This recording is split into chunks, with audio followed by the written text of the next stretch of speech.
Hello, Pauper fans. It's Mathonical, and you're joining me for round 5 of the 7th Pauper Challenge Series recordings that I've done. The opening hand is a perfectly reasonable one. We're going to have some card draw, eventually get to the Palace Sentinels. Hopefully this is a matchup where that will be relevant and useful to us, and we'll at least have some removal along the way. So we're going to go ahead and keep this one. Just going to drop down the Secluded Step because we do want to get up to 4 mana with the Palace Sentinels. Gitaxian Probes, I'm not too happy about seeing that right away because that's likely some kind of combo deck.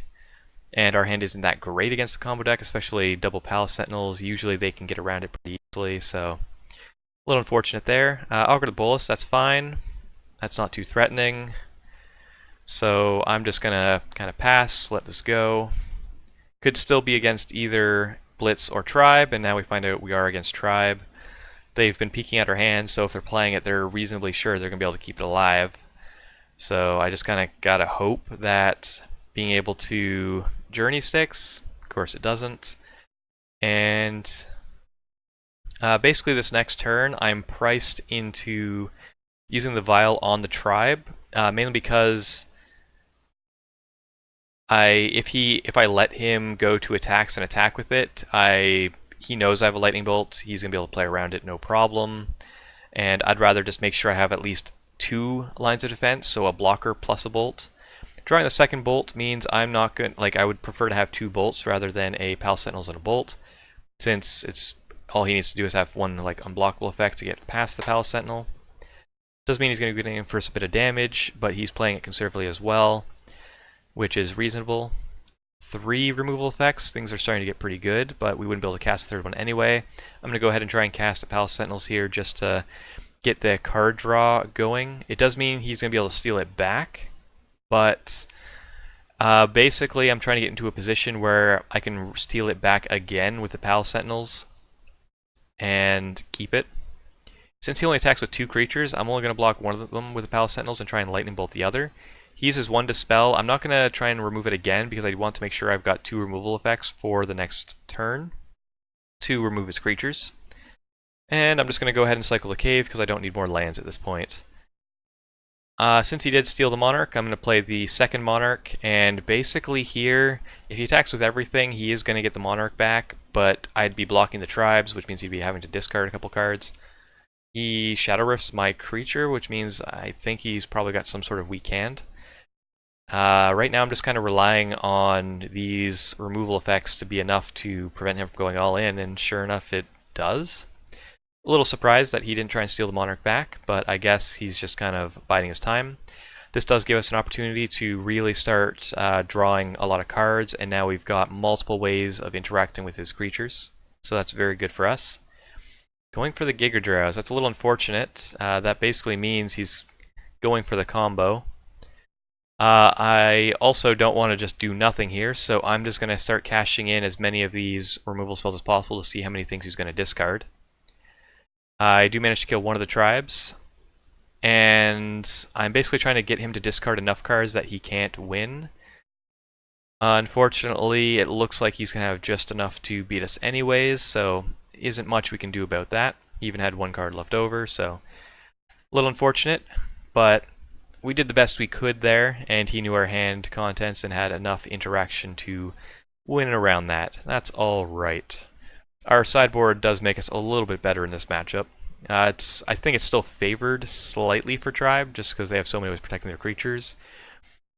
But we will do the best we can. Seekers of the Way I don't like in matchups such as these, because we'd have to be able to swing in and live long enough to do so while casting relevant spells, so it's not really going to do much here. Searing Blazes, this isn't really a matchup where they're going to kill the creatures that we are concerned about. So instead, I also bring out the Palace Sentinels because he's got the unblockable effects, and I think it's going to be generally hard to hold on to it. So I bring in the Honor Guards. It's very good again this matchup. It can just win the game on its own. Going to bring in the Prismatic Strands because that gives us some protection effects if he goes for the swing, and it's like basically 2 spells in 1. The Electrickeries as just another 1 mana, try and prevent him from winning. I also bring in the Relic Progenitus to turn off all of his what are they? The counterspell based on the number of cards in their graveyard. Let's see, is that all I bring in? 2, 4, 5, 6, 7. Oh yeah, we of course are bringing the Pyroblast as well, because that's going to be able to counter basically their entire deck other than the tribe themselves, so we can counter any of the... we'd be gunning for the Inside Out itself, since that's the combo piece that is most relevant. And yeah, we'll run it like that. Taking a look at our opening hand. This is a reasonable keep, but it's not a great keep. We'd basically be reliant on the top of our deck to try and get us there. So depending on how I was feeling, I think I probably sent this back. Nope, I guess I was just in a keeping mood. Basically, the argument for sending it back is we want to find some interaction to deal with them. This does have the Vial as some way of buying an additional turn, and it does have a lot of card draw, so depending on, like, basically being on the play means it's likely that the card draw will be enough to dig us down into something. Being on the draw, I don't think this is fast enough to keep, to be honest. But, of course, let me know if you feel otherwise. And we're just going to start playing down and drawing cards, because we need to start finding interaction as soon as possible. If he turned 2 tribes here, we could be in trouble. That's a turn 2 tribe. Thankfully, we did draw a lightning bolt. This is also why we played the Prophetic Prism, in case we drew some red removal spells, which we did. But it turns out he isn't able to win through the Thraben Spectre by itself. That's really good for us. So we're just going to start getting out some additional blockers, but we can never tap down out of this lightning bolt, because if we do that, then we can just lose on the spot, and I'd rather not. We know he has a Preordain, and we're drawing additional removal spells, and that's good. Prismatic Strands actually presents us with some interesting opportunities. It means that by drawing additional card, by playing the Vial, that we have a card that we need to discard, and in this case we can make it the Prismatic Strands. Here he just kind of gets in for a damage. He wasn't able to find what he was looking for to win the game, which is fine. That works out well for us. And we're going to be able to start getting in for a bit of damage. We've got some blockers and Prismatic Strands and Lightning Bolt. So we've got at least 2 pieces of interaction currently. We would really like to draw some lands. Here, even though I drew a land, I want to try and get down as much pressure as possible, because we're starting to present a really good air force. And with the Lightning Bolts, we can win next turn if we don't die this turn. So here he kind of realizes that. He's going to start going for the combo. I'm going to let him discard as many cards as he needs to eventually win. And I'm going to go ahead and block the other tribe just to protect myself from anything. I'm going to cash in the Prismatic Strands here. When he Circular Logics it, I'm going to Lightning Bolt his guy, and thankfully it sticks. My opponent didn't have any dazes. He didn't really have an opportunity to wait an additional turn, so he just went for it, and thankfully we had just enough answers to survive. Whew, a bit of a close one there. And we'll jump ourselves over to game number 3. Now we're going to be on the draw, so it's going to be a little bit harder. I don't believe I made any additional changes. We did not. So let's take a look at our opening hand.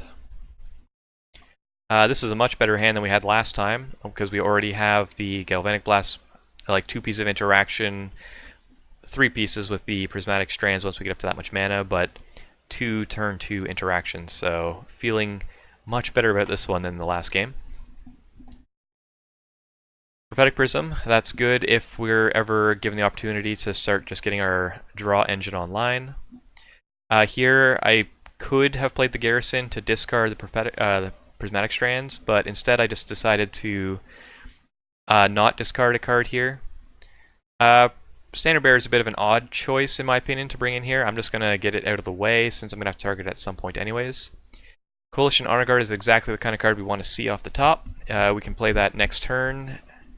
Since the tribe's here, I'm not actually going to play it right away, just in case he has some way of bouncing it. Instead, what I'm going to do is leave up Prismatic Strands and Pyroblast. And even if he doesn't do anything that makes me burn the Prismatic Strands, I'm still going to cast it here, just because when I cast the Coalition Honor Guard, I want to have this on flashback duty. So now I'm able to play the Coalition Honor Guard. I've got flashback, Prismatic Strands, and a Pyroblast. This should be enough to survive anything he's got going on. And because he's starting to feel pretty pressured, he's just swinging with everything, and I'm just going to get in front of one of the tribes. He's going to keep it alive by discarding an Inside Out. That basically tells me I don't think he has any way of dealing with a Coalition honor guard in his deck right now. He might not have brought anything in. And I start playing a bunch of creatures, and he is fairly low on time, so he just goes ahead and concedes in this one.